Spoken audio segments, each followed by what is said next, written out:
You gotta get up, get out, and get something. It can get done. Do what you're supposed to do and just get to the spot.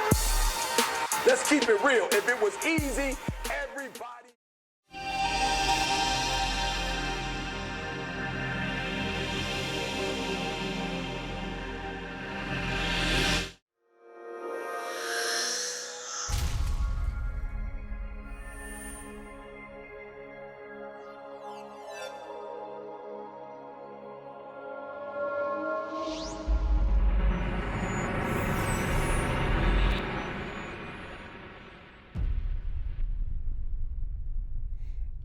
All right. Listen to me very closely.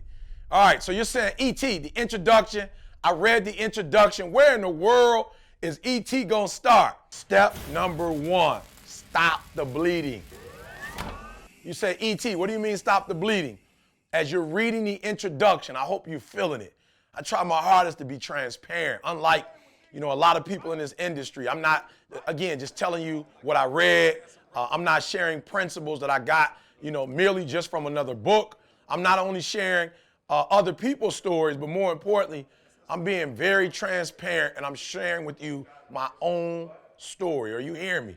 And so I start off talking about the fact that at a very young age, 16 years old, I'm homeless and living in an abandoned building, and it just seems like there's one devastating event after the next. I no longer had that place to go to.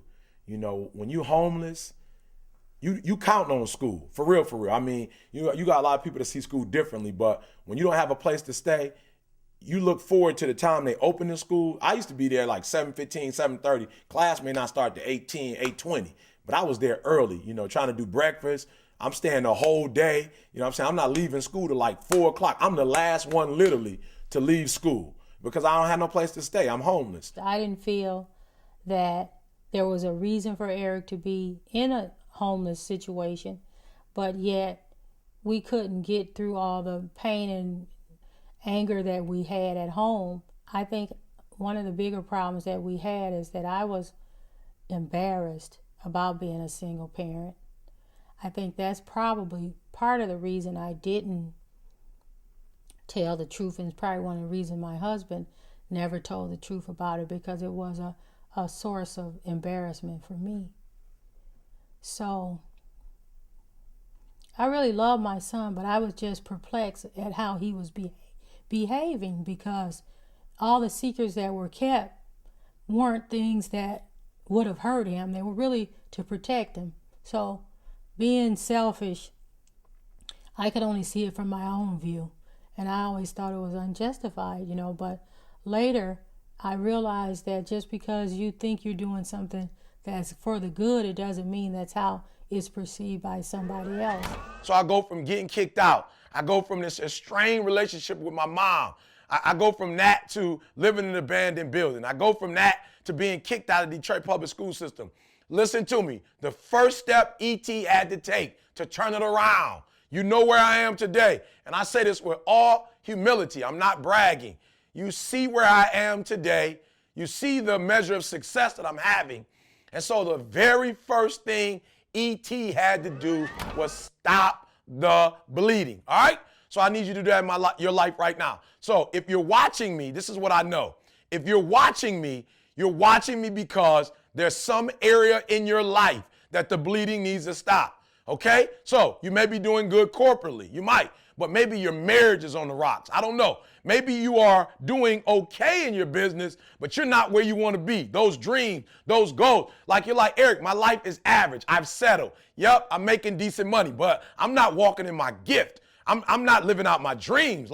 This is not my dream life. The job that I'm going to, or what's going on at home, or what's going on in my own personal space. E.T., I'm not there. Listen to me carefully. One of the mistakes that we make is that we try to overcompensate the good and overlook the bad. And let me tell you something. This thing is like a cancer. It might start small, but if you don't deal with it today, you'll wake up 20 years from now. You'll wake up 30 years from now, and you'll be just as disappointed. As a matter of fact, it will be worse. All right? So you need to do me a huge favor. E.T. had to deal with the worst aspects of my life in terms of not having any growth. And so you have to stop the bleeding. E.T., talk to me.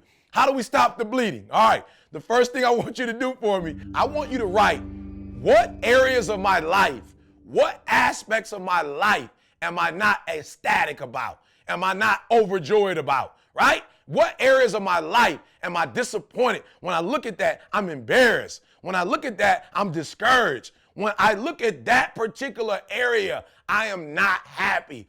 I want you to write that down for me, all right? And we're going to take it to the next step, but I need you to do that first. And I need you to be honest. All right, so I didn't put that up as a principle, but let me stress the honesty part. I'll never forget my son, he's in college now, and Jalen came to me and he said, Dad, I just want to say thank you. You know, when you get my age, you finally get that, right? You get them when they come back and say thank you. So I just want to encourage you, if you're watching and you're a parent and you're just like, they're not getting it. Trust me, in time, if you do the right thing, you're going to have an aha moment like I did. And Jalen comes to me and he says to me, Dad, I just want to say thank you. I said, thank you for what? He says, Dad, there was a time in my life where I just wanted you to affirm me. You know, I only wanted to hear all the good stuff that I was doing. And it seemed that you overlooked the good and you went straight to the negative. And I didn't get it at first. But now that I'm in college, you know, now that I work for the basketball team, Dad, now that I have a job, Dad, I get it now. I understand it now. The things that you're good at, yes, you need to sustain that, but it's the things that you're not good at, Dad, that's keeping you from being great. It's those small things that you're not doing, Dad, that stop you from getting to the next level. And I'm finally hearing my teachers talk like you talk. I'm finally hearing coaches talk like you talk. And Dad, I didn't get it when I was younger, but I always wanted to be affirmed. And now I realize that what makes me great or what's going to take me to the next level is doing those little things, Dad, is looking at those areas of my life that I'm not so proud of, that I'm not happy with, Dad, and dealing with those things. And when I deal with those things, those are the things that's going to take me to another level. Okay, so you've heard me say insanity is doing the same thing over and over, expecting different results. If you keep doing the same thing, you'll keep getting the same thing. And so you thought I meant something negative by that. No, if you keep doing what you're doing right now, if you don't learn anything else, if you don't improve yourself in any other area, you will make what you're making right now, right? So I'm not just talking about the bad. Even the good that you're experiencing, in order to get to another level, is not about staying in your zone. It's not about doing what you feel comfortable with doing. It is about looking at those ugly things in your life, those things that you are not particularly fond of, and dealing with those things. And if you can learn to deal with those things, you're going to go to a whole other level. All right, so I'm going to give you an example. And so I'm going to write it down. I'm going to pretend like I'm writing for you. All right, so when I looked at my relationship with my mother, discouraged. I was discouraged, right? I was being very disrespectful, very disobedient. And listen to me. I knew that, but I never wanted to deal with it. School, I was just going because that's what you were supposed to do. I wasn't taking school serious. Do you think for 1 second that as a PhD candidate, I'm the same person I was when I was 17? No, I stopped the bleeding and I recognized, Eric, you were going to school, but you're going for the wrong reason. You're not going to learn.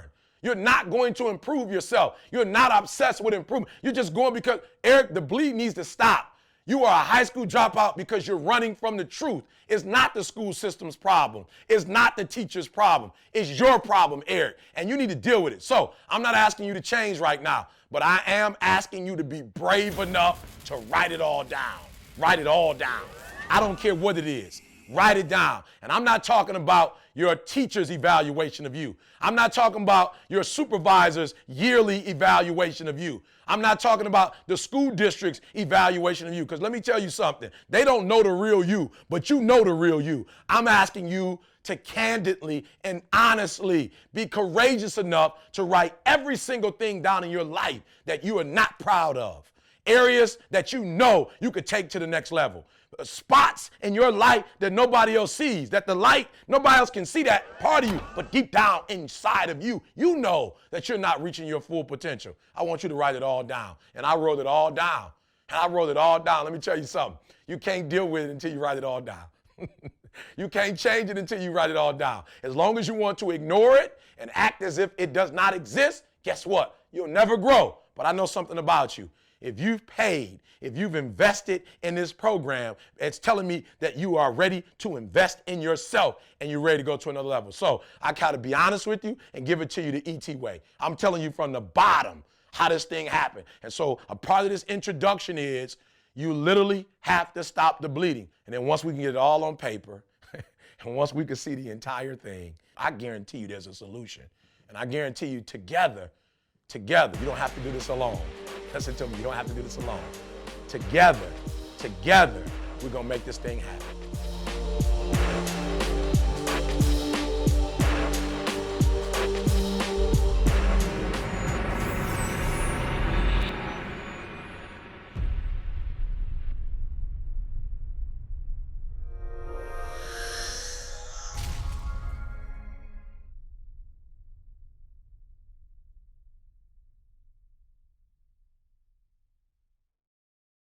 So another component of Breathe You that is great is you get on these group texts.